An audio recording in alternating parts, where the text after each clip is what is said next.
এই এশার নামাজের মধ্যে যতগুলা মুসল্লি ছিলেন এদের মধ্যে যার বিনয়ী হওয়াটা, যার আনুগত্য প্রকাশ করাটা সবচাইতে বিনয়ের সাথে হয়েছে, আল্লাহর কাছে আজকের এশায় যে সবচেয়ে বেশি ছোট হিসাবে নিজেকে আল্লাহর কাছে উপস্থাপন করেছে, তার ইবাদতটা আল্লাহ তত বেশি কবুল করছে।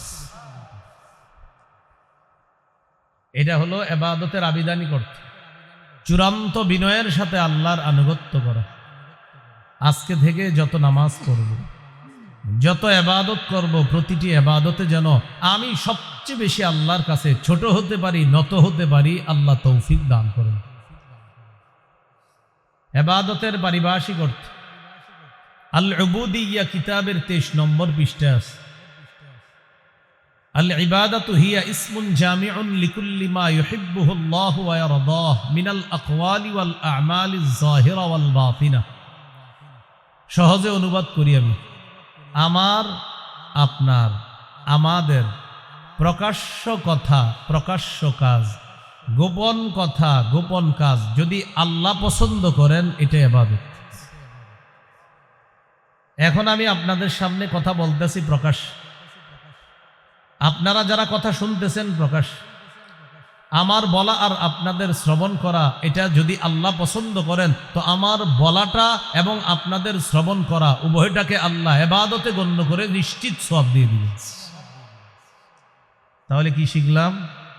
আমাদের গোপনে বলা, গোপনে করা, প্রকাশ্যে বলা, প্রকাশ্যে করা, এটা যদি আল্লাহ পছন্দ করেন, এটাই ইবাদতের মধ্যে আল্লাহ গণ্য করে নেবেন। আজকের প্রথম আলোচনা শেষ, 2 নম্বর আলোচনা। পবিত্র কোরআনে ইবাদত মৌলিকভাবে কত প্রকার? পবিত্র কোরআনে ইবাদত মৌলিকভাবে 2 প্রকার। 1 নম্বর আল উবুদিয়্যাতুল আম্মাহ, এটার বাংলা হলো সাধারণ দাসত্ব। 2 নম্বর আল উবুদিয়্যাতুল খাসা, এটার বাংলা হলো বিশেষ দাসত্ব বা বিশেষ গোলামি। পবিত্র কোরআনে গোলামি 2 প্রকার, 1 নম্বর সাধারণ গোলামি, 2 নম্বর বিশেষ গোলামি। সাধারণ গোলামির মধ্যে সবাই অন্তর্ভুক্ত, যেমন আল্লাহর কিছু সিদ্ধান্ত আছে যেগুলা ইমানদাররা স্বেচ্ছায় মেনে নেয়, বেঈমানরা অনিচ্ছায় মেনে নেয়। অসুস্থ হওয়া, ইমানদাররা এটা স্বেচ্ছায় মেনে নেয়, এটা ইমানদাররা মেনে নেয় যে আল্লাহর ফয়সালা, আমি অসুস্থ হয়েছি। বেঈমানরা অসুস্থ হয়, ফয়সালাটা কার? বলেন কার? কিন্তু বেঈমানরা এটা মেনে নেয় না, কিন্তু ফয়সালা কার? আল্লাহর। তো আল্লাহর এই ফয়সালা তারা ফিরাইতেও পারে না। এই যে ফিরাইতে পারে না, এর মানে না চাইলেও এখানে তারা আল্লাহর সিদ্ধান্ত মেনে নিতে হচ্ছে। এটাকে বলা হয় সাধারণ দাসত্ব। ইমানদাররা চাল খায়, ডাল খায়, বেঈমানরা চাল ডাল খায়নি। বলেন, চাল ডাল কে দেয়? চাল ডালের রিজিকটা আল্লাহ দেয়, এটা হলো আল্লাহর ফয়সালা। ইমানদার স্বেচ্ছায় মানে, বেঈমানরা চাল ডাল আল্লাহর থেকে নেয়, কিন্তু বেঈমানরা এটা স্বীকার করে না। এটাকে বলা হয় সাধারণ দাসত্ব। আল্লাহর কোনো ফয়সালা বেঈমানরা স্বীকার করে না যে এটা আল্লাহ, কিন্তু বাধাও দিতে পারে না। এই যে আল্লাহর ফয়সালাটা অনিচ্ছায় হলেও মেনে নিচ্ছে, এটা সাধারণ দাসত্ব বা সাধারণ গোলামি। সূরা মারিয়ামের 93 নম্বর আয়াতে আল্লাহ বলেন, ইন কুল্লু মান ফিস সামাওয়াতি ওয়াল আরদি ইল্লা আতির রহমানি আবদা। আসমান জমিনের যত মানুষ আছে, আসমান জমিনের যারা আছে, সবাই রহমানের কাছে দাস রূপে উপস্থিত হবে। সবাই রহমানের কাছে দাস হয়ে উপস্থিত হবে। 2 নম্বর বিশেষ দাসত্ব বা বিশেষ গোলামি। বিশেষ গোলামির মধ্যে সবাই অন্তর্ভুক্ত না, বিশেষ গোলামির মধ্যে শুধুমাত্র আল্লাহর বিশেষ বান্দা যারা, তারা অন্তর্ভুক্ত, তথা ইমানদাররা। বলেন আলহামদুলিল্লাহ। সূরা ফুরকানের 63 নম্বর আয়াতে আল্লাহ বলেন, ওয়া ইবাদুর রহমানিল্লাযীনা ইয়ামশুনা আলাল আরদি হাওনা। রহমানের বান্দা তারা যারা জমিনে নত হয়ে চলে, বিনয়ী হয়ে চলে। দুনিয়ার মধ্যে সবাই নত হয়ে চলে না। ইমানদার যারা আল্লাহর কাছে আত্মসমর্পণকারী মুসলমান, তারা বিনয়ী হয়ে চলে। এই বিনয়ী মানুষগুলাকে আল্লাহ বিশেষ মর্যাদায় আল্লাহর জান্নাত দান করবেন। কারণ তারা বিশেষ। বলেন তারা কি? আল্লাহ আমাকে আপনাকে সকলকে বিশেষ বান্দা হয়ে যেন আল্লাহ তাআলার বিশেষ বান্দা হিসাবে জান্নাতে যেতে পারি, আল্লাহ তৌফিক দান করেন। এই হলো আজকের 2 নম্বর আলোচনা। আজকের 3 নম্বর আলোচনা, পবিত্র হাদিসে ইবাদত সম্পর্কে কি বলা হয়েছে এই ব্যাপারে কয়েকটি দৃষ্টান্ত আমরা জানব। দৃষ্টান্ত নাম্বার 1, আবু দাউদের 1479 নম্বর হাদিস। রাসূলুল্লাহ সাল্লাল্লাহু আলাইহি ওয়াসাল্লাম বলেন, আদ-দুআউ হুয়াল ইবাদা, দোয়া করাটা এটাও একটা ইবাদত। দোয়া করাটাই ইবাদত। জুতা কিনতে গেলেন, আল্লাহকে বললেন আল্লাহ আমি জুতা কিনবো, আমার জুতাটা যেন ভালো হয়, এটা আল্লাহকে বললেন। এই যে বললেন আল্লাহকে, এটাই ইবাদত হয়ে গেছে, সওয়াব পেয়ে গেছেন।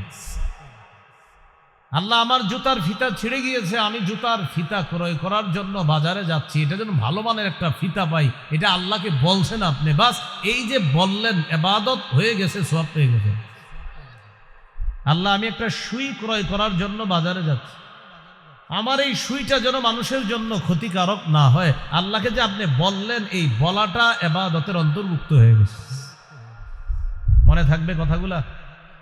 আল্লাহ আমি আমার অসুস্থ খালাকে মামাকে দেখার জন্য রওনা করলাম, আমার সফরকে আপনি সহজ করে দিয়েন, নিরাপদ করে দিয়েন, আমি যেন নিরাপত্তার সাথে নিরাপদে জানমালের অ্যাক্সিডেন্ট থেকে হেফাজত হয়ে আমি আমার অসুস্থ খালাকে দেখে আবার যেন আমি নিরাপদে ফিরে আসতে পারি।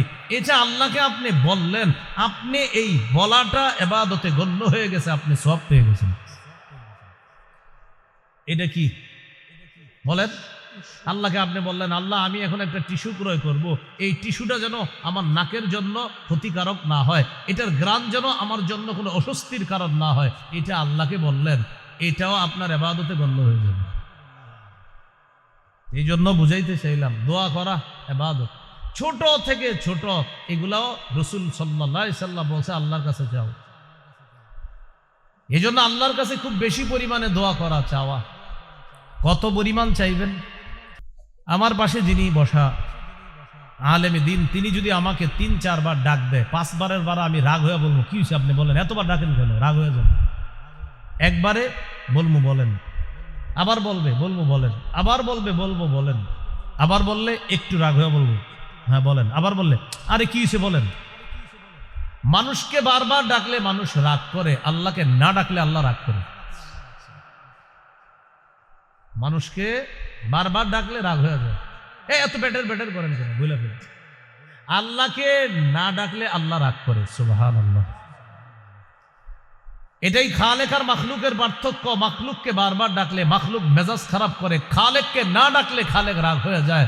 মান লাম ইয়াসআলিল্লাহ ইয়াগদাব আলাইহি, রাসূলুল্লাহ সাল্লাল্লাহু আলাইহি সাল্লাম বলেন আল্লাহর কাছে না চাইলে আল্লাহ রাগ করে, মানুষের কাছে বারবার চাইলে মানুষ রাগ করে। ভিক্ষুক 1 বার 2 বার 3 4 বার 5 বার চাইলে রাগ করে বলে এ বেটা তোরে কতবার দিব, যা। আমার রবের কাছে না চাইলে রব রাগ করে। এবার আপনারা আমারে বলেন রবকে কতবার ডাকা দরকার? বলেন হিসাব ছাড়া, বলেন কতবার ডাকা দরকার? কারণ আমার রব না ডাকলে রাগ করে। এই জন্য আল্লাহর কাছে খুব বেশি দোয়া করা। এখানে গুরুত্বপূর্ণ একটি কথা আপনাদেরকে বলি। অনেকে আছে আমরা আল্লাহর কাছে দোয়া করি, কিন্তু যেই মুহূর্তে দোয়াটা করি ওই সময় অনুযায়ী অনেক সময় আমার দোয়াটা মঞ্জুর হয় না। আল্লাহর কাছে আপনি দোয়া করে বললেন আল্লাহ আগামী মাসের 1 তারিখে আমার একটা চাকরির ইন্টারভিউ আছে, আমার ইন্টারভিউটা যেন সহজ হয়, আমি যেন চাকরিটা পেয়ে যাই, আল্লাহ আমার চাকরিটা খুব দরকার, এটা আল্লাহকে আপনি বললেন। প্রথম কথা হলো আল্লাহকে যে এই মাসে পুরা প্রতিদিন বলতেছেন, এই যতবার বলতেছেন ততবার ইবাদত হিসাবে এটা অন্তর্ভুক্ত হয়ে যাচ্ছে, আপনার ইবাদতের লিস্টে এই বলাটা যোগ হয়ে যাচ্ছে, আবার সওয়াবও পেয়ে যাচ্ছেন। এটা প্রথম কথা। দ্বিতীয় কথা, আগামী মাসের 1 তারিখে ইন্টারভিউ দিয়েছেন, চাকরি হয় না, ইন্টারভিউ ভালো হয় না। এখন আপনি ইমাম সাহেবরা এসে ধরছেন, হুজুর এতবার কইলাম কইল না। এই জন্য মনে রাখবেন, বলেন আজকে থেকে যত দোয়া করব, সবাই বলেন দোয়া করার পর 4টি কথা মাথায় রাখবো। 1, হয়তো আমার রব নগদ দোয়াটি কবুল করবেন। 2, নগদ কবুল না করে আমার জন্য যখন মঙ্গল তখন কবুল করবে। 3, আমার এই দোয়াটি কবুল না করে প্রার্থনাকৃত বিষয়টি আল্লাহ না দিয়ে অন্য একটি বিপদ থেকে আমাকে উদ্ধার করবে। 4, উপরোক্ত 3টি যদি না হয় আখেরাতে নিশ্চিত এই কবুল না করা দোয়ার প্রতিদান আল্লাহ দিয়ে দিবে। কয় কথা মাথায় রাখা? 4 কথা। জান্নাতে অনেক ব্যক্তির মর্যাদা বাড়বে। ওই ব্যক্তি বলবে, আল্লাহ আমার এত মর্যাদা বাড়তেছে। আল্লাহ তাআলা বলবেন, তোমার অনেকগুলা দোয়া আমার কাছে করেছো, আমি সবগুলা দোয়ায় সাড়া দিছি, যতবার বলেছো সাড়া দিছি, বাকি সবগুলো আমি মঞ্জুর করি নাই। তোমার যেগুলো কল্যাণকর ছিল সেগুলা দুনিয়াতে মঞ্জুর করে দিয়েছি, যেগুলা কল্যাণকর তোমার জন্য দুনিয়াতে আমি মনে করি নাই সেগুলা মঞ্জুর করি নাই। এখন মঞ্জুর যেহেতু করি নাই, আখেরাতে তোমাকে দিয়ে দিলাম, এই কারণে তোমার এত মর্যাদা আমি বাড়ায় দিলাম। কোন বর্ণনায় এসেছে ওই ব্যক্তি তখন বলবে, ইস দুনিয়াতে যদি আমার আরো কিছু দোয়া কবুল না হইতো তো মর্যাদা আরো বাড়ত। তাহলে আল্লাহর কাছে যে দোয়াটা করব আমার চাওয়া অনুযায়ী আল্লাহ দিয়ে দিবে। যে আগামী মাসের 1 তারিখে আল্লাহ আমার যেন চাকরিটা হয়, হতে পারে ওই দিনই হয়ে যাবে। 2 নাম্বার কি, ওই দিন হবে না, আমার মঙ্গল অনুযায়ী চাকরিটা হবে, তো ওই দিন চাকরিটা আমার হয় নাই। 2 মাস 3 মাস পরে আমি আরেকটা ইন্টারভিউ দিছি, ওটার বেতন 50, আগের চাকরির বেতন ছিল 30,000, 30,000 ওয়ালা চাকরিটা আল্লাহ আমাকে ব্যবস্থা করে দেয় নাই। 2 মাস পরে 50,000 বেতনের চাকরিটা আল্লাহ ব্যবস্থা করে দিছে। তাহলে বলেন তো রবের ফয়সালা কল্যাণকর কিনা? না আমার আপনার মনে হয়েছে কি তোর চাকরিটা হইল না, 3 মাস পরে যখন 50-60,000 বেতনের চাকরি হয় তখন কয় আলহামদুলিল্লাহ, আল্লাহ যাক ভালো হয়েছে, আগেরটা হয়নি। মা বাবারে গিয়ে কি বলে, আম্মা ভালো হয়েছে, আগের চাকরিটা হয় না। কেন? আম্মা আগেরটা যদি হইতো ওটার বেতন ছিল 30, এখন যেটা হয়েছে আলহামদুলিল্লাহ 50,000 টাকা, আম্মা ভালো হয়েছে। তখন কি বলে, আল্লাহ যা করে ভালোর জন্য করে, এটা ঠিক না? আচ্ছা, তাহলে দোয়া করা এটা ইবাদত। সবাই বলেন দোয়া করা কি? তো আমি যত দোয়া করব সব ইবাদতে গণ্য হবে, সওয়াব তো নিশ্চিত পেয়ে যাব। হ্যাঁ, মঞ্জুর করবে কিনা আল্লাহ আমার কথাটা, এটার জন্য 4টা অপশন আমরা শিখে ফেললাম। আল্লাহ আমাদেরকে কথাগুলা মনে রাখার তৌফিক দান করেন। তিরমিজির হাদিস 2201 নম্বর হাদিস। এই হাদিসের মধ্যে আসছে রাসূলুল্লাহ সাল্লাল্লাহু আলাইহি সাল্লাম বলেন, আল ইবাদাতু ফিল হারজি কাহিজরাতিন ইলাইয়া। ফিতনার জামানায় আমার কোন উম্মত ইবাদত করা আমি নবীর কাছে হিজরত করার সমতুল্য হয়ে যায়। আমরা এখন কলহ বিপর্যয় আর ফিতনার জামানায় আছি। এই জামানায় যারা আল্লাহর ইবাদত 1 মিনিট করতে পারতেছেন, শুকরিয়া আদায় করবেন যে আধা মিনিট আল্লাহর ইবাদত করতেছে, তার চাইতে আল্লাহ আপনাকে আধা মিনিট বেশি তৌফিক দান করছেন। যে ব্যক্তি আল্লাহকে 100 বার ডাকার সুযোগ পেয়েছেন, সুযোগ পাওয়ার পর শুকরিয়া আদায় করবেন যে 99 বার রবকে ডেকেছে, আলহামদুলিল্লাহ আল্লাহ ওর চেয়ে 1 বার আমাকে বেশি স্মরণ করার তৌফিক দান করছে। যে 100 বার 1000 বার আল্লাহকে ডাকার সুযোগ পাবেন, শুকরিয়া আদায় করবেন। 999 বার যে রবকে স্মরণ করতে পারছে, শুকরিয়া আল্লাহ আপনি তার চেয়ে 1 বার বেশি আমাকে তৌফিক দিয়েছেন। বুঝাইতে চাইলাম, মসজিদে যিনি আইসা আধা ঘন্টা বসে আছেন, আপনি শুকরিয়া আদায় করবেন ওই ব্যক্তির চেয়ে আল্লাহ আপনাকে বেশি তৌফিক দান করেছেন যে 25 মিনিট মসজিদে ছিল, আপনি শুকরিয়া আদায় করবেন আলহামদুলিল্লাহ আজকে আমি আধা ঘন্টা ছিলাম, অন্যজন 25 মিনিট ছিল, রব আপনার শুকরিয়া, আধা ঘন্টা তো আমার কোনো গুনাহ হয় নাই, শুকরিয়া আদায় করবেন। এটা কি বুঝাইলাম? ইবাদতের সুযোগ যত বেশি পাইবেন এই জামানায় আপনি শুকরিয়া আদায় করবেন। কেন? নবী বলছে এটা ফিতনার জামানা, এই জামানায় ইবাদত করাটা আমি নবীর কাছে হিজরত করার সমতুল্য। আবু দাউদের হাদিস আছে, নবীজি বলেন শেষ জামানায় ফিতনার জামানায় আমার এক উম্মত ইবাদত করলে আল্লাহ তাআলা তাকে 50 জনের সওয়াব দান করবেন। সাহাবীগণ নবীজির সামনে, সাহাবীগণ প্রশ্ন করলেন আজরু 50, হুজুর আপনি যে বললেন 50 জনের সওয়াব দান করবে, এই 50 জন কারা? এটা কি ওই যুগের 50 জন নাকি আমাদের 50 জন? কথার কথা, এই এলাকার কেউ ইবাদত করলেন, তাকে আল্লাহ 50 জনের নেকি দান করলেন। এখন এই 50 জন কি আপনার এই এলাকার নাকি নবীর সামনে যারা ছিল তাদের? নবীজি বললেন, শোনো, আজরু খামসিনা মিনকুম, তোমরা 50 জন ইবাদত করলে যেই সওয়াব পাইতা, তোমাদের 50 জনের নেকি ফিতনার জামানায় আমার এক উম্মতকে আল্লাহ দান করলেন। এই জন্য এই জামানায় ইবাদত এক তো করতে পারা, রবের শুকরিয়া বেশি আদায় করবেন, আর বলবেন আল্লাহ আজকের চেয়ে কালকে যেন একটু আপনারে বেশি স্মরণ করতে পারি, আপনি তৌফিক দিয়েন। পরের দিন আল্লাহকে বলবেন, আল্লাহ আপনার শুকরিয়া, গত 2 দিন আমার যে পরিমাণ তৌফিক দিয়েছেন ইবাদত করার, আগামীকালকে যেন আরেকটু বেশি পারি। মাবুদ, আমি ফিতনার জামানায় আছি, এই জামানায় ইবাদত করা, আপনার নবীর কাছে হিজরত করার মতো এই জামানায় ইবাদত করা 50 জনের নেকির সমপরিমাণ। আল্লাহ এই সুযোগগুলো যেন আমি গ্রহণ করতে পারি, আপনি আমাকে বেশি থেকে বেশি তৌফিক দান করুন। সবকিছুর কৃতিত্ব কাকে দেওয়া? ইবাদত করতে পারার কৃতিত্ব আল্লাহকে দেওয়া, আবার ভবিষ্যতে করতে যেন পারি এটাও আল্লাহর কাছে চাওয়া। এই জন্য তো আল্লাহ আমাদেরকে সূরা ফাতিহায় শিখিয়ে দিয়েছে, ইয়্যাকা না'বুদু ওয়া ইয়্যাকা নাস্তাঈন। অর্থ কি? আমরা আপনারই ইবাদত করি এবং আপনার কাছেই সাহায্য চাই। এর মানে কি? এর মানে তাফসীর এটাও একটা, এই যে এশার নামাজ বললাম, আল্লাহ আমরা আপনারই ইবাদত করি, এর মানে এশার নামাজটা এটা আপনার ইবাদত। ওয়া ইয়্যাকা নাস্তাঈন, আবার আপনার কাছেই সাহায্য চাই। এর মানে হলো আল্লাহ আগামী যে ফজরের নামাজটা আছে এটা যেন পড়তে পারি, আপনার কাছে অগ্রিম সাহায্য চেয়ে রাখলাম, আপনি তৌফিক দিন। এটা ইয়্যাকা না'বুদু ওয়া ইয়্যাকা নাস্তাঈন অনেকগুলো তাফসীরের এটা একটা তাফসীর, যে আল্লাহ আপনার তো ইবাদত করি আমরা, এই যে নগদ ইবাদত করতেছি, পরবর্তী ইবাদতটা যেন করতে পারি। ওয়া ইয়্যাকা নাস্তাঈন, সাহায্য চাই আপনার কাছে, আপনি তৌফিক দিয়েন যেন পরের ইবাদতটা করতে পারি।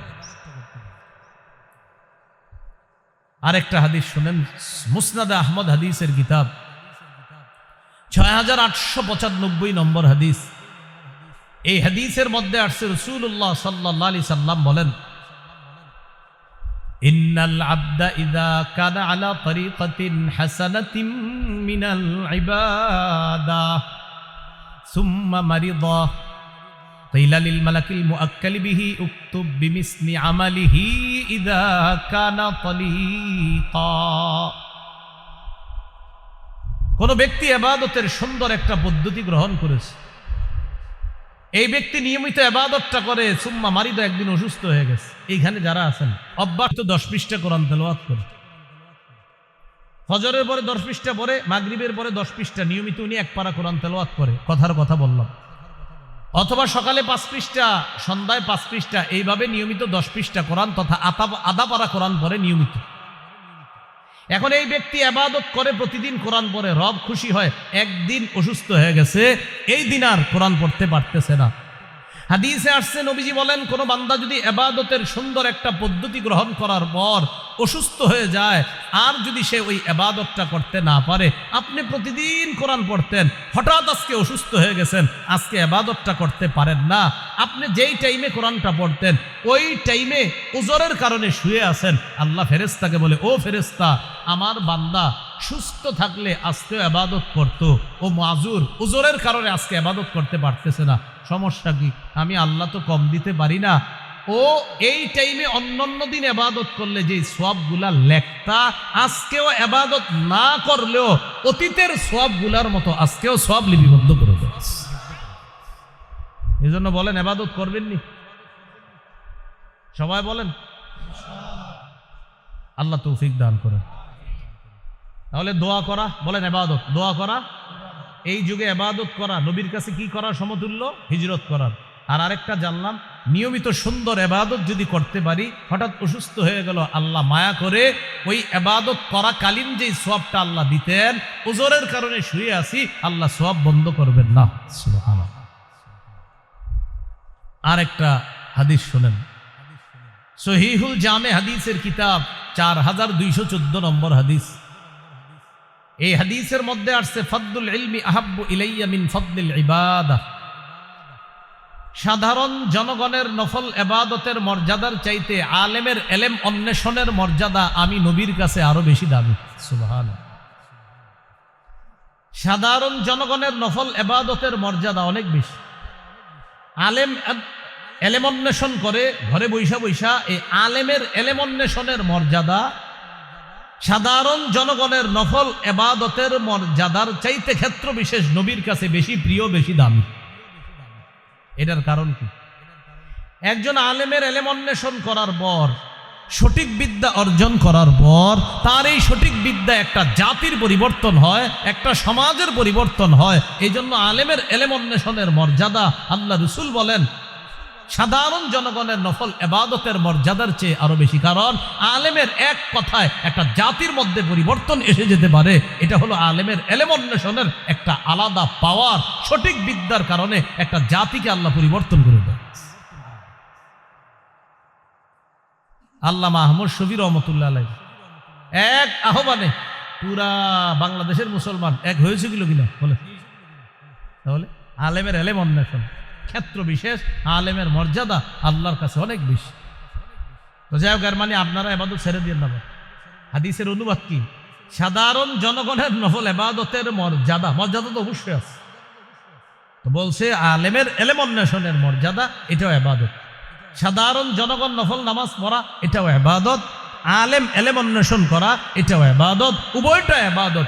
নবী বলেন ক্ষেত্র বিশেষ আলেমের এলেম অন্বেষণ নামক এবাদত যেটা, এটার মর্যাদা আমার কাছে আরো বেশি। সুবহানাল্লাহ। আল্লাহ আমাদেরকে কথাগুলা মনে রাখার তৌফিক দান করেন। এই হলো হাদিসে এবাদত সম্পর্কে কিছু গুরুত্বপূর্ণ বিষয় আমরা জানলাম। 1 নম্বর আলোচনা গেল আবিধানিক পারিভাষিক অর্থ। 2 নম্বর আলোচনা গেল পবিত্র কোরআনে এবাদত গোলামি বা দাসত্ব 2 প্রকার। 3 নম্বর আলোচনা গেল পবিত্র হাদিসে এবাদতের প্রায়োগিক অর্থ। আমরা 4টি হাদিস থেকে এবাদত সম্পর্কে কিছু ব্যবহার হাদিস থেকে আমরা জেনে নিলাম। আজকের 4 নম্বর আলোচনা, এটা আমার সাথে একটু বলেন। সওয়াব কামাই করার দিক থেকে এবাদত 2 প্রকার, অর্থাৎ আমরা 2 মাধ্যমে এবাদত করে সওয়াব কামাই করি। 1, নিজে এবাদত করে সওয়াব কামাই করি। 2, অন্যের সাহায্যে এবাদত করে সওয়াব কামাই করি। যেমন ফজরের নামাজের আগে সুন্নত কয় রাকাত? জোহরের আগে, জোহরের পরে, ফজরের আগে 2, জোহরের আগে 4, হলো কত? জোহরের পরে 2 হলো কত? মাগরিবের পরে 2 কত হলো? এশার পরে 2 কত হলো? 12। এই 12 রাকাত সুন্নত কি জামাতে পড়েন না একা একা? একা একা। তাহলে এই সুন্নত একা একা ইবাদত করি, এই ইবাদতের সওয়াবটা আমি নিজে কইরা পাই। সুবহানাল্লাহ। রাসূলুল্লাহ সাল্লাল্লাহু আলাইহি সাল্লাম বলেন, কেউ যদি নিয়মিত 12 রাকাত সুন্নতের পাবন্দি করে, ওয়াজাবাত লাহুল জান্নাহ, আল্লাহ তার জন্য জান্নাত ওয়াজিব করে দেয়, তার জন্য জান্নাত ওয়াজিব হয়ে যায়। নিয়মিত কয় রাকাত সুন্নত পড়ব?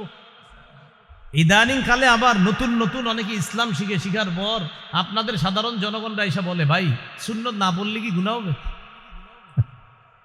এটা আপনাদেরকে বুঝাবে।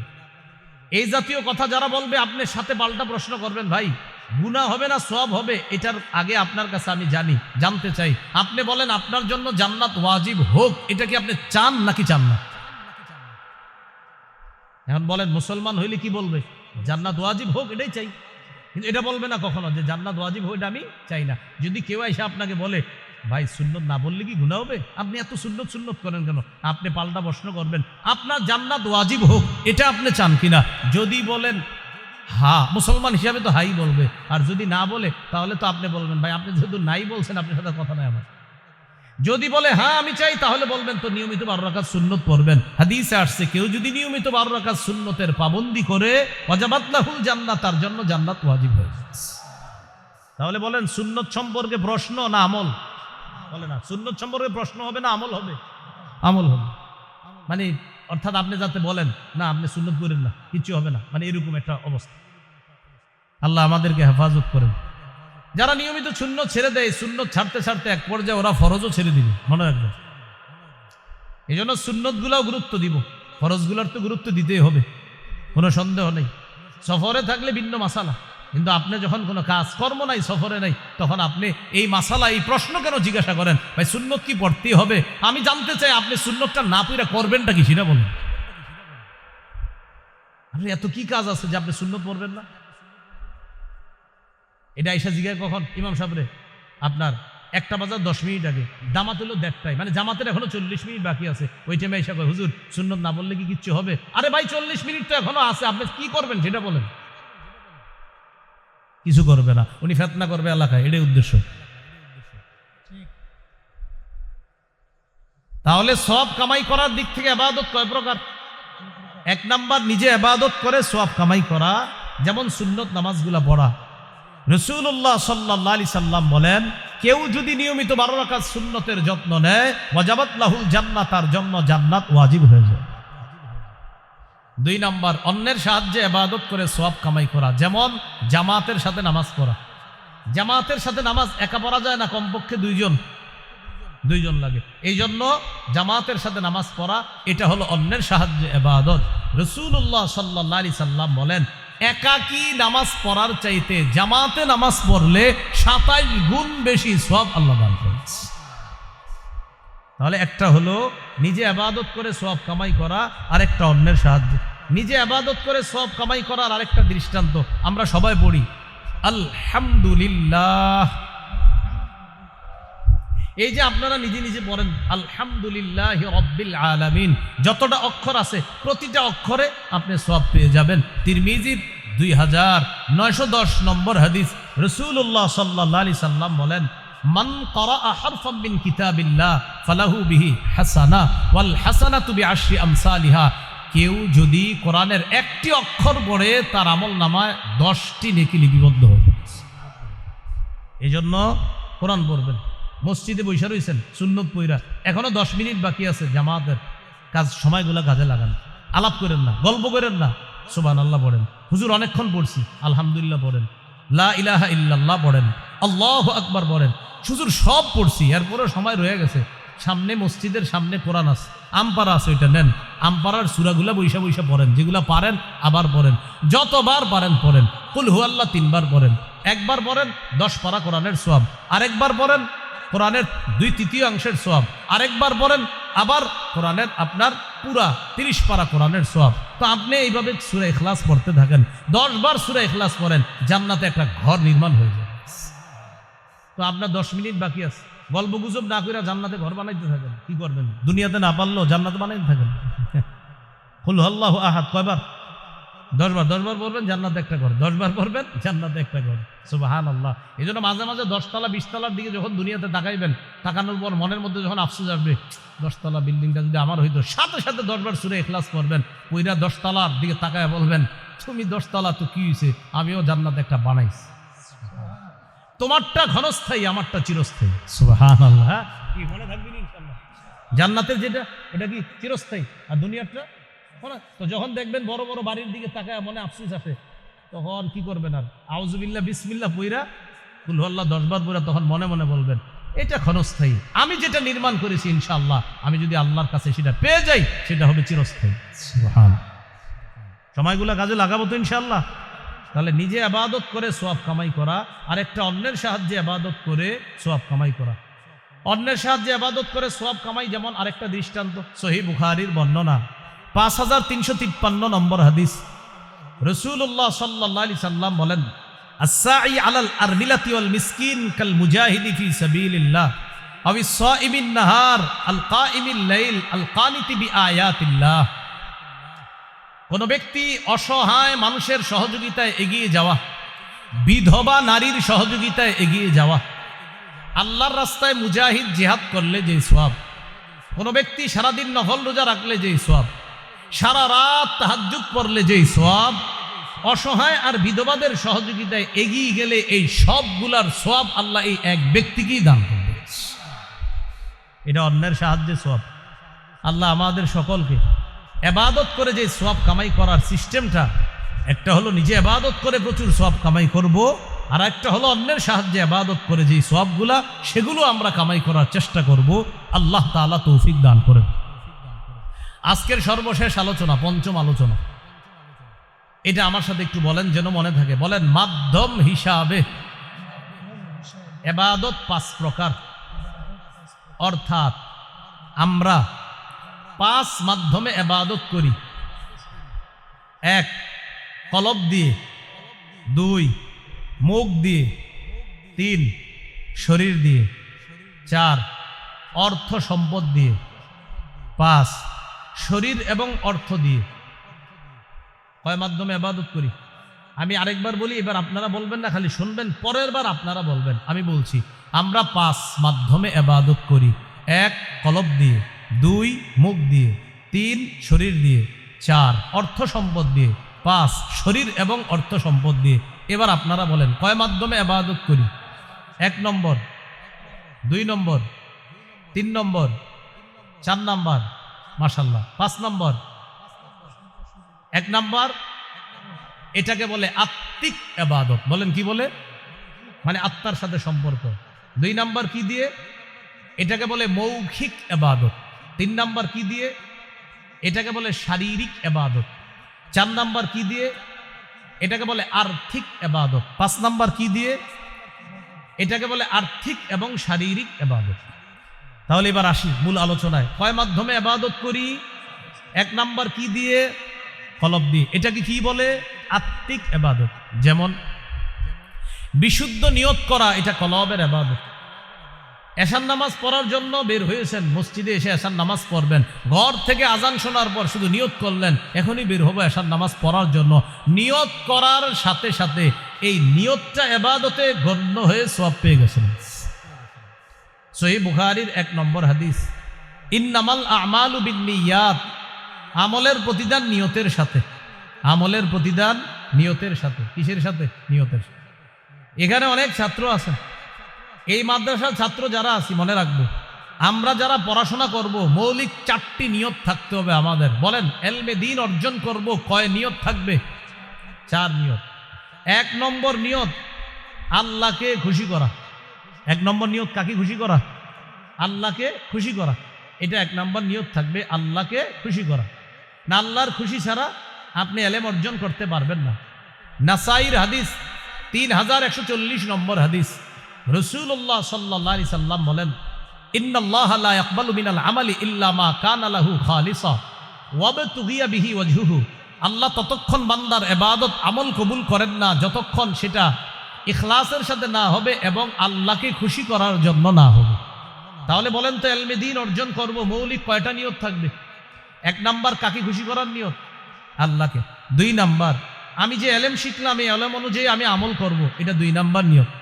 তিরমিজির হাদিস 2416 নম্বর হাদিস, রাসূলুল্লাহ সাল্লাল্লাহু আলাইহি সাল্লাম বলেন, লা তাজুলু কদামা ইবনি আদম হাত্তা ইউসআলা আন খামস।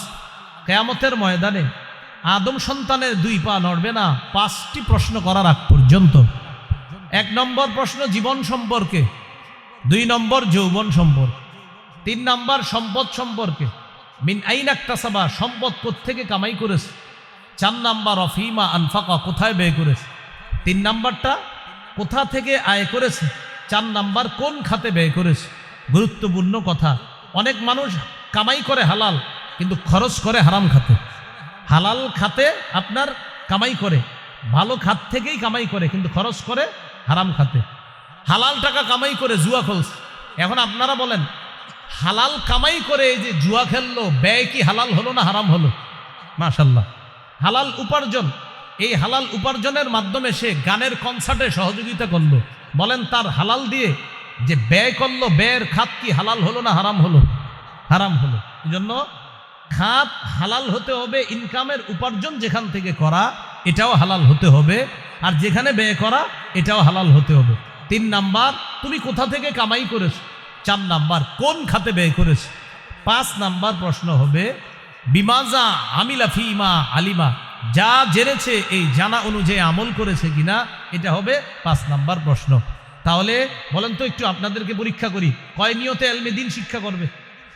1 কাকে খুশি করা, 2 নাম্বার এলেম অনুযায়ী আমল করা, 3 নাম্বার নিয়ত থাকবে আল্লাহ যদি মুখ দিয়ে বলার যোগ্যতা দান করে তাহলে মুখ দিয়ে ছাত্রদের সামনে বলা, মুখ দিয়ে মানুষের সামনে বলা, মুখ দিয়ে জুমার মিম্বরে বসে বলা, মুখ দিয়ে আত্মীয় স্বজনকে আমার জানা বিষয়টা বলার চেষ্টা করা। এটা 3 নাম্বার নিয়ত থাকবে। এটা থাকবে 3 নাম্বার নিয়ত। এটাই রাসূল সাল্লাল্লাহু আলাইহি সাল্লাম বলেছেন, বাল্লিগু আন্নী ওয়ালাউ আয়া, আমার পক্ষ থেকে একটি আয়াত জানলেও সেটা তোমরা পৌঁছিয়ে দাও। আল্লাহ নবীকে বলেছেন, ইয়া আইয়ুহার রাসূলু বাল্লিগ মা উনজিলা ইলাইকা মির রাব্বিক, হে রাসূল আপনার কাছে যা অবতীর্ণ করা হয়েছে এটা আপনি প্রচার করেন, তাবলীগ করেন। সহিহ বুখারী 105 নম্বর হাদিস। রাসূলুল্লাহ সাল্লাল্লাহু আলাইহি সাল্লাম বললেন, আলা হাল বাল্লাগতু, ও সাহাবীরা আমাকে আল্লাহ যা পৌঁছাইতে বলেছেন আমি কি তা পৌঁছিয়েছি? সাহাবীরা বললেন, অবশ্যই পৌঁছিয়েছেন। আবার বললেন, আলা হাল বাল্লাগতু, এই শোনো আমি কি আমার উপর অর্পিত দায়িত্ব তোমাদের কাছে পৌঁছিয়েছি? সাহাবীরা বললেন, পৌঁছিয়েছেন। আবার বললেন, আলা হাল বাল্লাগতু, এই শোনো আমি কি আমার দায়িত্ব পৌঁছিয়েছি? সাহাবীরা বললেন, পৌঁছিয়েছেন। তিনবারই বললেন, আল্লাহুম্মা শাহাদ, আল্লাহ আপনি সাক্ষী থাকেন, আল্লাহ আপনি সাক্ষী থাকেন, আল্লাহ আপনি সাক্ষী থাকেন। ওরা বলছে আপনার যে দায়িত্ব আমাকে আপনি দিয়েছেন এটা আমি যথাযথভাবে পৌঁছিয়ে দিয়েছি। এবার নবী সাহাবীদেরকে বললেন, শোনো, লিউবাল্লিগিশ শাহিদুল গায়বা ওয়া ফি রিওয়ায়া মিনকুমুল গায়বা, এখানে তোমরা যারা উপস্থিত আছো, তোমাদের উপস্থিত যারা আছে তারা যেন আমার এই বাণীগুলো অনুপস্থিতদের কাছে প্রচার করে দেয়, পৌঁছায় দেয়। তাহলে বলেন তো কয় নিয়তে এলেম শিখা? এক, কাকে খুশি করা। 2 নাম্বার এলেম অনুযায়ী। 3 নাম্বার আল্লাহ বলার যোগ্যতা দিলে এটা বলে অন্যের কাছে প্রচার করা। 4, আল্লাহ যদি লেখার যোগ্যতা দান করে লেখার মাধ্যমে এই কথা অন্যের কাছে প্রচার করা। কিতাব লেখা হতে পারে, অথবা আপনি বিভিন্ন আর্টিকেল লেখেন, এই লেখার মাধ্যমে হতে পারে। এই হলো আপনার 4 নাম্বার, 4টা নিয়ত থাকবে। তাহলে আসেন, ইবাদত করি কয় মাধ্যমে? ভুলে গেছে। 5, ইবাদত করি কয় মাধ্যমে? 1, কি দিয়ে? মাশাআল্লাহ। নিয়ত কিসের ইবাদত? কলবের। এই তো নিয়ত কিসের ইবাদত? কলবের। আরেকটা আছে কলবের ইবাদত, ইখলাস। বলেন, ইখলাস কিসের ইবাদত? কলবের ইবাদত। ইখলাস দেখা যায়? দেখানো যায়? আচ্ছা আমি আপনাদেরকে দেখাই, দেখি দেখানো যায় কিনা। আবার সবাই বলেন, ইখলাস কি দেখানো যায়? না। ইখলাস কি দেখা যায়? বলেন না। ইখলাস দেখা যায়? দেখানো যায়? ইখলাস আছে না নাই শুধু কে দেখবে? আল্লাহ দেখবে। এবার ইখলাস যে দেখানো যায় না, দেখেন আমরা একটু আপনাদের সাথে একটু বলি। পবিত্র কোরআনে যতগুলো সূরা আছে সব সূরার নাম সূরার মধ্যে পেয়ে যাবেন খুঁজলে, তালাশ করলে। যেমন কুল আউযু বিরাব্বিন নাস, বলেন তো আপনারা সূরার নাম কি? কুল আউযু বিরাব্বিল ফালাক, সূরার নাম কি? তাহলে নাম ফালাক, সূরার মধ্যে ফালাক আছে কিনা? মাশাআল্লাহ। তাব্বাত ইয়াদা আবি লাহাব, সূরার নাম কি? লাহাব আসেনি সূরায়? আচ্ছা। ইযা জাআ নাসরুল্লাহি ওয়াল ফাতহ, সূরার নাম কি? নাসর আসেনি? কুল ইয়া আইয়ুহাল কাফিরুন, সূরার নাম? সূরার মধ্যে কাফিরুন আছে? আচ্ছা। ইন্না আ'তাইনাকাল কাউসার, সূরার নাম? আরাআইতাল্লাযী ইউকাযযিবু বিদ্দীন, শেষ আয়াত হলো ওয়ায়ামনাউনাল মাউন, সূরার নাম? লিইলাফি কুরাইশ, সূরার নাম? আলাম তারা কাইফা ফাআলা রাব্বুকা বিআসহাবিল, সূরার নাম? সূরার মধ্যে ফিল আসেনি? একটা সূরা আমি থুয়ে গেছি, কোনটা? হ্যাঁ বলেন সবাই কি? এবার সূরার নাম কি? দেখি ইখলাস সূরার মধ্যে আছে কিনা আমি পড়ি। কুল হুয়াল্লাহু আহাদ, পাইলাম না। আল্লাহুস সামাদ, লাম ইয়ালিদ ওয়া লাম ইউলাদ ওয়া লাম ইয়াকুল লাহু কুফুয়ান আহাদ। কই? কেন নাই? আসলে আছে। আসলে বলেন সবাই কি বলেন? আসলে, কিন্তু সরাসরি নাই। আল্লাহ বুঝাইতে চায়, বান্দা সূরার নাম ইখলাস। সূরার মধ্যে ইখলাস শব্দটা আমি আল্লাহ রাখি নাই কেন জানো? তোমাদেরকে শিক্ষা দিলাম ইখলাস দেখানো যায় না, ইখলাস দেখা যায় না, এটা লালন ধালন পালন করতে হয়, এটা শুধু আমি আল্লাহ দেখি। মনে থাকবে নি? আপনাদেরকে কিন্তু খুব সুন্দর একটা জিনিস শিখিয়ে দিচ্ছি। ইখলাস এটা দেখা যায় না, এটা দেখানো যায় না, আল্লাহ শিখিয়ে দিলেন। সূরার নাম ইখলাস। সূরার মধ্যে তোমরা পরতে পরতে ইখলাস পাবা, কিন্তু ডাইরেক্ট শব্দটা পাবা না।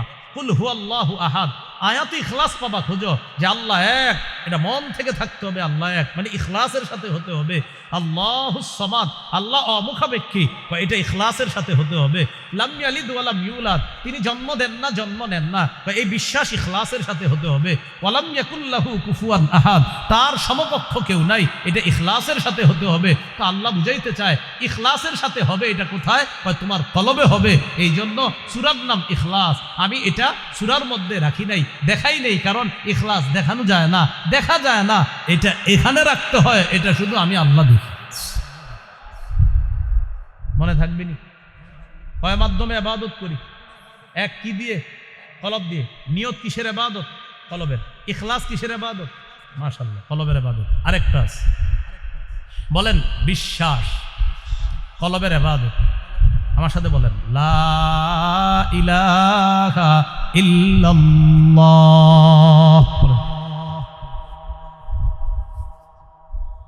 আল্লাহ ছাড়া কোনো ইলাহ নাই, এই বিশ্বাস অন্তরে রাখা অন্তরের ইবাদত। তাহলে নিয়ত অন্তরের ইবাদত, ইখলাস অন্তরের ইবাদত, লা ইলাহা ইল্লাল্লাহর বিশ্বাস এটা অন্তরের ইবাদত। আল্লাহ কথাগুলো মনে রাখার তৌফিক দান করেন। কয় মাধ্যমে ইবাদত করি? এক কি দিয়ে? কলব। দুই নাম্বার জানি কি দিয়ে ইবাদত করি? মুখ। মুখের ইবাদত যেমন তিলাওয়াতুল কোরআন, কোরআন তেলাওয়াত করা, এটা মুখের ইবাদত। কি করা? কোরআন তেলাওয়াত করা, এটা মুখের ইবাদত। এই ইবাদত তো আমাদের শুধু রমজানে হয়। রমজান মাসে অনেকে কোরআন খতম দেয়, 1, 2, 3, 4 খতম। 27 রমজান, 27তম রজনীতে ইমাম সাহেবের কাছে একটা চিঠি লেখ, হুজুর দাদার জন্য 1 খতম, দাদির জন্য 1 খতম, নানার জন্য 1 খতম, নানির জন্য 1 খতম, আর 14 গোষ্ঠীর যারা মারা গেছে তাদের জন্য আরেক খতম। খতমগুলো আপনি বক্সায়া দিয়েন। কি করে দিয়েন? বক্সায়া দিয়েন। উনি খারাপ নিয়তে এটা লেখে নাই, কিন্তু আমি আপনাদেরকে জিজ্ঞাসা করতে চাই, এই যে হুজুরে লেখলেন বক্সায়া দিয়েন, বক্সানোর আগে কই ছিল এটা? না, আমারে বুঝাই দেন, আমারে বুঝাই দিলে আমিও বক্সাবো। আপনি যে লেখলেন 27তম রজনীতে হুজুর দাদার জন্য 1 খতম, দাদির জন্য 1 খতম, বক্সায়া দিয়েন মানে পৌঁছায়া দিয়েন। আচ্ছা, হুজুরে পৌঁছানোর আগে এটা কই ছিল? মানে বাতাসে ঘুরতেছিল? হ্যাঁ, বুঝা গেছে না? তো আপনি কেন আবার লিখতেছেন বক্সায়া দিয়েন? এটা লিখবেন, হুজুর আমি 3 খতম 4 খতম কোরআন পড়েছি, মানুষ হিসাবে নিশ্চিত আমার অনেক ভুল হয়ে গেছে হুজুর, আমি আল্লাহর কাছে বলছি আল্লাহ যেন মাফ করে। আপনি একটু আল্লাহকে আমার জন্য বললেন, আল্লাহ যেন আমার ভুলগুলো মাফ করে দিয়ে আমার এই পূর্ণ খতমকে আল্লাহ কবুল করে নেয়, এই কথাটা আল্লাহ বলবেন। তাহলে এইভাবে আমরা এখন থেকে দোয়া চাইব। এটা না বলা বক্সায়া দেন, উনি বক্সানোর কে? আল্লাহ আমাদেরকে কথাগুলা বোঝার তৌফিক দান করেন। তিলাওয়াতুল কোরআন বলতেছিলাম, এটা অনেক মুসলমান রমজান মাসে শুধু করে। তো 27তম রজনীতে কোরআন খতম করার পর স্ত্রীকে বলে মলাটের মধ্যে কোরআনটা রাইখা দাও, আবার আগামী রমজানে ইনশাআল্লাহ বাঁচায় রাখলে আবার দিবা। 27তম রজনীতে কোরআন তেলাওয়াতও শেষ হয়, আর অনেক মুসলমানের তারাবির নামাজও শেষ হয়ে যায়। 28, 29, 30তম রজনী যদি আল্লাহ দিয়ে দেয় আর কি, ওই দিনগুলোতে আল্লাহ বাঁচাইছে যে রোজা রাখে। আল্লাহ জানে কয়দিন পরে এই 27 পর্যন্ত যে কোন ফেতনা আসে, আমি চিন্তা আছি। এখন আপনার তেলাওয়াত ছেড়ে দেয় 27-এর পরে, আর তারাবিটাও ছেড়ে দেয়। কবে থেকে মানুষ এটা নিয়ে আবার বইলা ফেলে, আল্লাহ হেফাজত করুক, যে 27তম রোজা রাখছি, তারপরে এখন আপনারা বলেন 27তম রোজার পরে তারাবি আসেনি আরো? তো বলেন ওই পরের দিনেই 27তম রজনীতে মসজিদ ভৈরা মাঠেও মুসল্লি, 28তম রজনীতে 1.5 কাতার। কোথায় গতকালকের মুসল্লিরা কোথায় গেল? তো ভাই এই ভুলগুলো করেন না, তারাবি পড়বেন। রমজান মাস যতদিন রাখছে আল্লাহ ততদিন তারাবি। আল্লাহ আমাদেরকে মনে রাখার তৌফিক দান করেন। আসি তিলাওয়াতুল কোরআন, প্রতিদিন কোরআন তেলাওয়াত করবেন। আমি সহ আমরা সবাই প্রতিদিন 3টি কাজ ছাড়বো না মরা পর্যন্ত। বলেন কয়টি? বলেন কোরআন তেলাওয়াত, 5 ওয়াক্ত নামাজ, সাধ্য অনুযায়ী দান সদকা। আবার কোরআন তেলাওয়াত, 5 ওয়াক্ত নামাজ, সাধ্য অনুযায়ী দান সদকা। এই 3টি আমল বলেন কেউ যদি নিয়মিত করে, সে আল্লাহর সাথে এমন ব্যবসা করবে যেই ব্যবসায় কোনো লস নাই, শুধু লাভ আর লাভ। বলেন তো লাভজনক ব্যবসা প্রতিদিন কয় আমল? 3 আমল। কোরআন তেলাওয়াত, 5 ওয়াক্ত নামাজ, সাধ্য অনুযায়ী দান সদকা। সূরা ফাতির 30-31 নম্বর আয়াতে আল্লাহ বলেন, ইন্নাল্লাযীনা ইয়াতলুনা কিতাবাল্লাহ ওয়া আকামুস সালাহ ওয়া আনফাকু মিম্মা রাযাকনাহুম সিররাও ওয়া আলানিয়া ইয়ারজুনা তিজারাতাল লান তাবুর। যারা নিয়মিত কোরআন তেলাওয়াত করবে এবং 5 ওয়াক্ত সালাত আদায় করবে এবং আল্লাহর দেয়া রিজিক থেকে গোপনে প্রকাশ্যে দান করবে, ইয়ারজুনা তিজারা, তারা এমন ব্যবসার আশা করে, লান তাবুর, যে ব্যবসা কখনো ধ্বংস হবে না, লাভ আর লাভ। এজন্য পদ্ধতিটা এভাবে করবেন, প্রতিদিন ফজর দিয়ে আপনার সকাল শুরু হবে, ফজরের পর কোরআন তেলাওয়াত করবেন, এরপর যখন অফিসে যাবেন, চাকরিতে যাবেন, কাজে যাবেন, যাওয়ার সময় সাধ্য অনুযায়ী 2, 5, 10 টাকা যা পারেন দান করে এই 3টি আমল নিয়মিত করবো ইনশাআল্লাহ। তাহলে 2 নম্বর মৌখিক ইবাদত। মৌখিক ইবাদতের মধ্যে একটা ইবাদত হলো তিলাওয়াতুল কোরআন, কোরআন তেলাওয়াত করা। করবনি নিয়মিত ইনশাআল্লাহ। আল্লাহ তাআলা মৌখিক ইবাদত আরেকটা জিকরুল্লাহ, আল্লাহর জিকির করা। রাসূলুল্লাহ সাল্লাল্লাহু আলাইহি সাল্লাম বলেন আহাব্বুল কালামি ইলাল্লাহি আরবা, আল্লাহর কাছে 4টি কথা সবচেয়ে পছন্দের। 1 নম্বর সুবহানাল্লাহ, 2 নম্বর আলহামদুলিল্লাহ, 3 নম্বর লা ইলাহা ইল্লাল্লাহ, 4 নম্বর আল্লাহু আকবার। এই 4টার মধ্যে সবচেয়ে শ্রেষ্ঠ হলো আফজলুজ যিকরি লা ইলাহা ইল্লাল্লাহ, আল্লাহর কাছে সবচাইতে শ্রেষ্ঠ জিকির লা ইলাহা ইল্লাল্লাহ। তিরমিজির হাদিস 3592 নম্বর হাদিস। রাসূলুল্লাহ সাল্লাল্লাহু আলাইহি সাল্লাম বলেন মা ক্বালা আবদুন কাত্তু লা ইলাহা ইল্লাল্লাহ খালিসান মুখলিসান, কোন ব্যক্তি যদি ইখলাসের সাথে একবার পড়ে লা ইলাহা ইল্লাল্লাহ, ইল্লা ফুতিহাত লাহু আবওয়াবুস সামাই হাত্তা তুকজিয়া ইলাল আরশ, আসমানের সবগুলা দরজা খুলে দেওয়া হয় তার লা ইলাহা ইল্লাল্লাহ যেন আরশ পর্যন্ত পৌঁছে যায়। তাহলে বলেন আমরা কয় মাধ্যমে ইবাদত করছি? এদিকে তাকায় সবাই, ইনশাআল্লাহ শেষ করে দিচ্ছি, কিছুক্ষণের মধ্যে ইনশাআল্লাহ শেষ করে দিব। আমরা 5 মাধ্যমে ইবাদত করি। 1 নাম্বার কলব দিয়ে, 2 নাম্বার আমরা মুখ দিয়ে ইবাদত করি। মৌখিক ইবাদত একটা হলো তিলাওয়াতুল কোরআন, আরেকটা হলো জিকরুল্লাহ, আল্লাহর জিকির করা। মৌখিক ইবাদত আরেকটা, সেটা হলো সত্য কথা বলা। কি কথা বলা? হ্যাঁ বলেন সবাই, কি বলা? সত্য কথা বলা। এই বিষয়টার অভাব সবার মধ্যে আছে। এই জামানায় কেউ যদি আবু বকর সিদ্দিক রাদিয়াল্লাহু তাআলা আনহুর মতো সিদ্দিক, এই উপাধি এই জামানায় যদি কেউ পেতে চায়, বুখারীর বর্ণনা, রাসূল সাল্লাল্লাহু আলাইহি সাল্লাম বলেন কোন ব্যক্তি যদি নিয়মিত সত্য কথা বলে, সকাল বিকাল উঠতে বসতে সত্য কথা বলে, হাত্তা ইউক্তাবা ইনদাল্লাহি ওয়া ফি রিওয়ায়া ইয়াকুনা ইনদাল্লাহি সিদ্দিকা, আল্লাহর খাতায় তার নামটা সিদ্দিক বলে লিপিবদ্ধ হয়ে যায়। তাহলে এই যুগেও সিদ্দিক হওয়ার সুযোগ আছে। এই জন্য জবান নিয়ন্ত্রণ করা। সহিহ বুখারীর বর্ণনা, রাসূল সাল্লাল্লাহু আলাইহি সাল্লাম বলেন মান কানা ইউমিনু বিল্লাহি ওয়াল ইয়াউমিল আখির ফালইয়াকুল খায়রা আও লিয়াসমুত, যে ব্যক্তি আল্লাহর আখিরাতকে বিশ্বাস করে সে যেন বললে উত্তম কথা বলে অথবা চুপ থাকে। এই জন্য আমরা সবাই একটু প্র্যাকটিস করি। বলেন, বললে ভালো বলবো, না পারলে চুপ থাকবো, চুপ থাকতে না পারলে ঘুমায়া থাকবো। বললে ভালো কথা বলবেন। এই সামনে একটা সময় আসতেছে আমাদের দেশে, হুদাই আপনার মঞ্চে বসে কিছু কই, এই কিছুদিন পরে এরকম একটা পরিস্থিতি আমাদের দেশে আসবে, মানে আপনার মুখ ইবলিস খালি খোঁচাবে, তুইও ক কিছু। তো আপনার যখন এরকম মুখ খালি চলতে চাইবে, মানে খালি মুখ উল্টা পাল্টা বলতে চাইবে, আপনি তখন বলবেন ইবলিস তুমি আমার সাথে ঝামেলা করো না, আল্লাহুম্মা বিসমিকা আমুতু ওয়া আহইয়া। আপনি বললে সত্য কথা বলবেন, না পারলে চুপ থাকবেন। আর যদি এটাও না পারেন, ইবলিসের বলবেন ঝামেলা করবা না, আল্লাহুম্মা বিসমিকা আমুতু ওয়া আহইয়া। আর টেনশন নেই, ঘুমায় যাবে।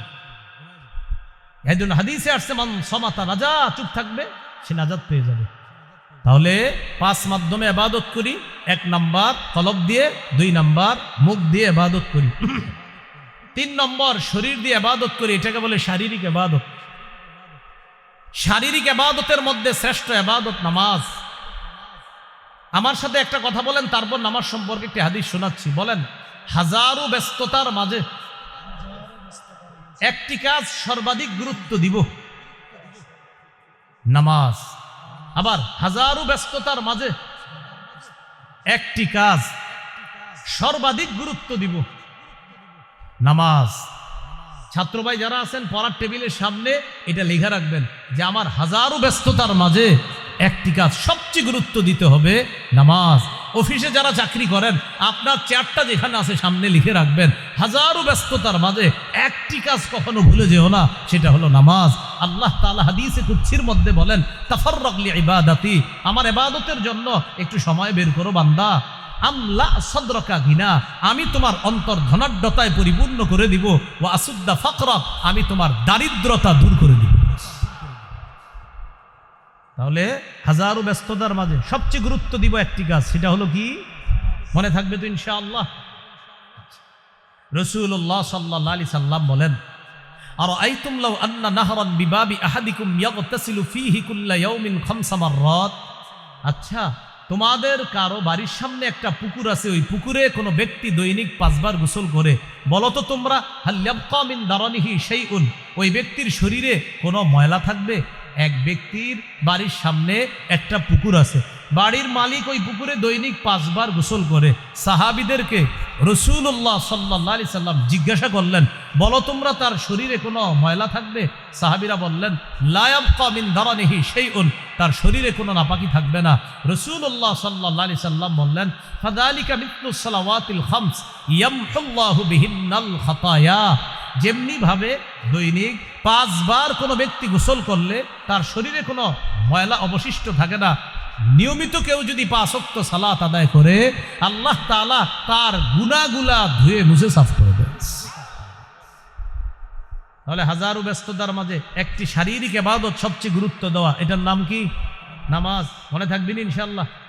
মাইকম্যান ভাই যারা আছেন, ওই মাইকম্যান ভাই নামাজ পড়েননি ডেলি? হ্যাঁ, আপনি যে এত মাহফিল করেন, এই যে প্রতিদিন মাহফিল করেন, কিছুদিন পরে তো ডেলি মাহফিল করবেন, শ্রোতাদের চেয়ে মাহফিল বেশি শুনে কে? মাইকম্যান। কি ঠিক নেই? তো মাইকম্যান ভাই, আমরা বলি না যে উনি নামাজ পড়ে না, আমরা আশাবাদী পড়ে। আপনার মালিককে বলবেন নিয়মিত যেন আপনাদেরকে নামাজ পড়ায়। না মাইক ঠিক আছে, মাইক সমস্যা নেই, আপনি মাইকে সমস্যা নেই, আপনি নামাজ পড়বেন ডেলি। বলেন ইনশাআল্লাহ, এই সবাইরে বলেন ইনশাআল্লাহ। নামাজ ডেলি পড়লে আল্লাহ বরকত দিবে, এই মাইক ব্যবসায় আল্লাহ বরকত দিবে। ডেলি নামাজ পড়বেন, আপনি মালিককে বলবেন নামাজের সুযোগ দিতে ডেলি। ফজরের সময় কি করেন? ঘুমায় থাকেন, এই যে এইখানে তো ঘুমায় থাকেন অনেক সময়, তো এইখানে ঘুমায় থাকলেন, হুজুররা যারা আছেন ফজরের সময় ডাক দিয়ে দিবেন, মাইকম্যানরা দেখবেন ফজরের সময় ওরা এইগুলোর জন্য ঘুমায় থাকে, এইখানেই ঘুমায় থাকে, এদেরকে ডাইকা নামাজ পড়ান। ইউটিউবার যারা আছেন, আজকে এসা পড়ছেন কিনা আমি জানি না, বলা দরকার নেই পড়ছেন কিনা, যদি পড়ে না থাকেন বাস সাক্ষী বানানো দরকার নেই, আমাদেরকে পড়ে নিয়েন, আপনারাও পড়ে নিয়েন।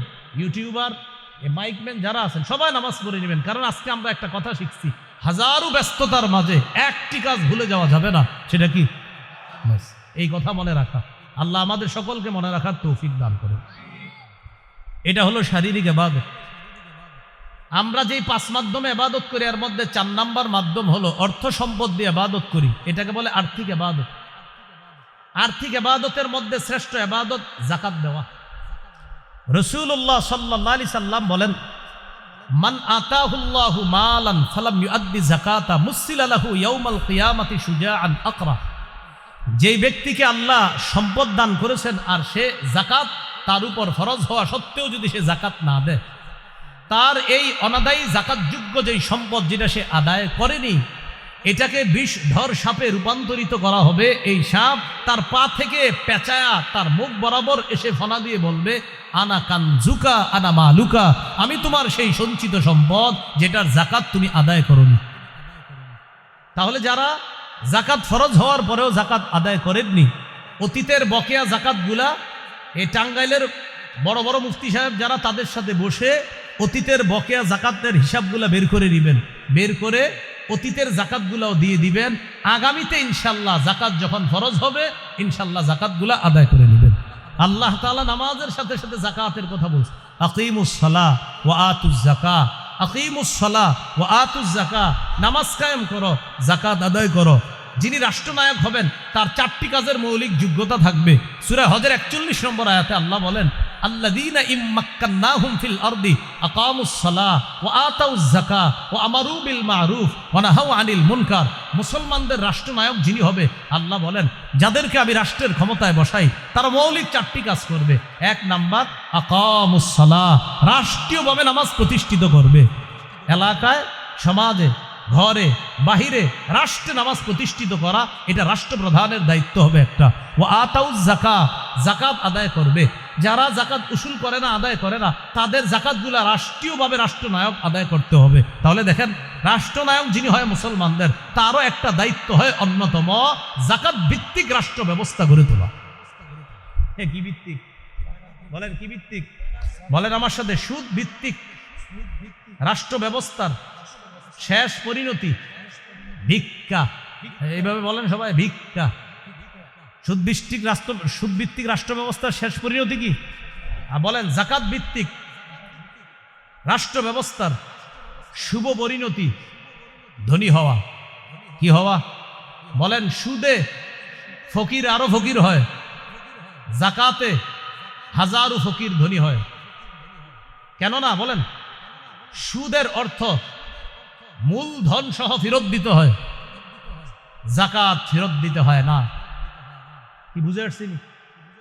সুদ আবার দিতে হয়, দাও দাও, মূলটাও দাও, সুদও দাও। একজন ধনী হয়, 100 জন গরিব হয়। আর জাকাতে 10 জন গরিব 10 জনই ধনী হয়ে যায়। সুবহানাল্লাহ। এ হলো 4 নাম্বার। আমরা কি মাধ্যমে ইবাদত করি? আর্থিক। 5 নাম্বার সর্বশেষ কথা, আমরা আর্থিক এবং শারীরিক মাধ্যমে ইবাদত করি। এটা বলেন তো কি হইতে পারে?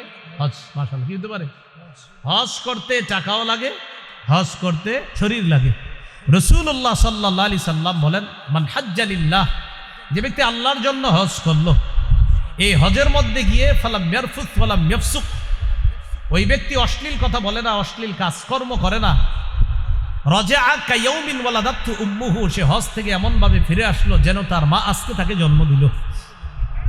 যার উপর হজ ফরজ, সে যদি টানা 5 বছর হজ না করে, আল্লাহ তাআলা হাদিসে কুদসির মধ্যে বলেন, ইন্না আবদান সাহহাতু লাহু জিসমা, এক ব্যক্তির শরীর আমি ভালো রাখলাম। ওয়াসাতু আলাইহি ফিল মাঈশা, আবার তাকে আমি অর্থনৈতিক সক্ষমতা দান করলাম। তামজি আলাইহি খামসাতু আওয়াম, এইভাবে তার উপর 5টি বছর অতিবাহিত হয়ে গিয়েছে। লা ইয়াফিদু ইলাইয়া, সে আমার কাছে আসলো না। লা মাহরুম, সে বঞ্চিত হবে, সে হতভাগা। 5 বছর হজ ফরজ হয়ে গেছে লোকটার উপর, আল্লাহ ডাকে আসো, আসে না, আসো, আসে না, আসো, আসে না, এইভাবে ডাকতে থাকে। 5 বছর হয়ে গেলে সে আল্লাহর ডাকে সাড়া দেয় না। আল্লাহ বলে, লা মাহরুম, ও হতভাগা, ও বঞ্চিত, ও হতভাগা। আল্লাহ আমাদের সকলকে কথাগুলা মনে রাখার তৌফিক দান করেন। সবাই দিয়ে তাকান, মূল আলোচনা শেষ করছি। আমরা আজকে ইবাদত সম্পর্কে 5টি কথা জানলাম। 1 নাম্বার, আবিধানিক পারিভাষিক অর্থ। ইবাদতের আবিধানিক অর্থ নত হওয়া, বিনয় হওয়া। পারিভাষিক অর্থ একটু মন দেন, অনেকে নতুন করে আসছেন। আমরা প্রকাশ্যে যা করি, যা বলি, গোপনে যা করি, যা বলি, এটা যদি আল্লাহ পছন্দ করেন, এটা ইবাদত। 2 নাম্বার, পবিত্র কোরআনে মৌলিকভাবে দাসত্ব 2 প্রকার। 1 সাধারণ দাসত্ব, 2 মৌলিক বিশেষ দাসত্ব। সাধারণ দাসত্বে সবাই অন্তর্ভুক্ত, বিশেষ দাসত্বে শুধু মুমিনরা অন্তর্ভুক্ত। আল্লাহ আমাদেরকে বিশেষ দাস হওয়ার তৌফিক দান করেন। 3 নাম্বার, হাদিসে ইবাদত, দোয়া করা জানি কি? মাশাআল্লাহ। এই যুগে ইবাদত করা নবীর কাছে কি করার সমতুল্য? এই যুগে এক উম্মতের ইবাদত কয়জনের সওয়াব? মাশাআল্লাহ। কোন ব্যক্তি ইবাদতের সুন্দর পদ্ধতি গ্রহণ করছে, ডেলি করে, হঠাৎ অসুস্থ হয়ে গেছে, আজকে আর সওয়াব পাবে না। মাশাআল্লাহ, আজকেও সওয়াবটা আল্লাহ দান করবেন। আলেমের এলেম অন্বেষণ ইবাদত, বলেন আলেমের এলেম অন্বেষণ। আবার সাধারণ জনগণের নফল ইবাদত, ইবাদত। এই হাদিসের ইবাদত জানলাম। 4 নাম্বার, বলেন তো আমরা সওয়াব কামাই যে করি, এই সওয়াব কামাই করার দিক থেকে ইবাদত কয় প্রকার? 1 নাম্বার, নিজে ইবাদত করে সওয়াব কামাই করি। দৃষ্টান্তটা আলেম ছাড়া অন্যরা দেন, বলেন তো কি হইতে পারে? সুন্নত। এই তো, হ্যাঁ বলেন কি হইতে পারে? সুন্নত। জান্নাত ওয়াজিব হয় দৈনিক কয় রাকাত সুন্নতের পাবন্দি করলে। 2 নাম্বার, অন্যের সাহায্যে ইবাদত, যেমন দৃষ্টান্ত জামাতে নামাজ পড়া। শেষ কথা, আমরা কয় মাধ্যমে ইবাদত করি? 1 নাম্বার কি দিয়ে? কলব দিয়ে। আচ্ছা, কলবের ইবাদতের একটা দৃষ্টান্ত আপনাদের সাধারণ শ্রোতাদের মধ্যে একজন বলেন। মাশাআল্লাহ। আরেকটা বলেন ইখলাস, আরেকটা বলেন বিশ্বাস। আচ্ছা, 2 নাম্বার কোন মাধ্যমে ইবাদত করি? মুখের একটা ইবাদতের দৃষ্টান্ত দেন। আরেকটা দেন, আরেকটা সত্য কথা বলা। হ্যাঁ, এটা বলেন না কেন? কি বলা? সত্য কথা। 3 নাম্বার, আমরা কি মাধ্যমে ইবাদত করি? শরীর। শারীরিক ইবাদতের শ্রেষ্ঠ দৃষ্টান্ত কি? নামাজ। 4 নাম্বার, আর্থিক। আর্থিক ইবাদতের শ্রেষ্ঠ দৃষ্টান্ত যাকাত। 5 নাম্বার, আর্থিক এবং শারীরিক কি শ্রেষ্ঠ দৃষ্টান্ত? হজ করা। আল্লাহ আমাদের সকলকে যে কথাগুলা বললাম, শুনলাম, আমরা সবাই যেন কথাগুলা মনে রাখতে পারি, স্মরণ রাখতে পারি। আল্লাহ তৌফিক দান করেন। এবার আবার একটা কথা শুনেন। এই যে একটা মজলিসে আপনারা বসা, এই মজলিসে বৈশা কথা শুনতেছেন, আর যিনি বলতেছে, এটাও ইবাদত। আলেমদেরকে সম্মান করা, আলেমদেরকে সম্মান করা, আলেমদের মর্যাদা দেওয়া, এটাও কিন্তু আল্লাহ তাআলা অনেক পছন্দ করে। একজন সম্মানিত আলেম আপনাদের সামনে কথা বললে, এই যে মহব্বতের সাথে কথাগুলো শোনেন, যিনি কথা বলে এটা তার কাছে ভালো লাগে, যারা শুনে তার কাছেও ভালো লাগে। আল্লাহও এই দৃশ্যটা পছন্দ করে। তো এই সুন্দর দৃশ্যটা যে আল্লাহ পছন্দ করে, আমরা খুশি কি না? যারা দাঁড়িয়ে আছি দাঁড়িয়ে থাকেন, বাস পিছনে যাওয়া দরকার নেই, এইভাবে থাকেন। যারা বসে আছেন বসে আছেন, যারা আশেপাশে বসে আছেন বসে থাকেন, ঠিক যে যে অবস্থায় আছেন এইভাবেই থাকেন। আর যদি দাঁড়ানোর আপনারা যারা যদি মনে করেন বসা উচিত তো বসে যান। আমার কথা হলো এখান থেকে যে যে অবস্থায় আছেন নড়বেন না, আল্লাহর হস্তে নড়বেন না। মেহমান আসবে, কথা বলবে, কথাগুলা শুনবেন, আল্লাহ আমল করার তৌফিক দান করেন।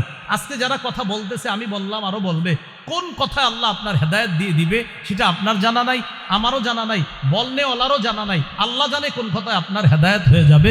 বলনেওয়ালা শুধু দোয়া করতে পারে যে আল্লাহ আমার কথায় হেদায়েত দিয়ে দেন। এই জন্য আল্লাহর হস্তে এই সুন্দর পরিবেশটা আমি যাইতে যাইতে দেখবো যে পরিবেশটা আছে, বলেন ইনশাআল্লাহ। আল্লাহর হস্তে কেউ উঠাউঠি করবো না। আল্লাহ আমাদের সকলকে তৌফিক দান করেন। আমিন ওয়া আখিরু দাওয়ানা আনিল হামদুলিল্লাহি রাব্বিল আলামিন। আসসালামু আলাইকুম ওয়া রাহমাতুল্লাহি ওয়া বারাকাতুহু।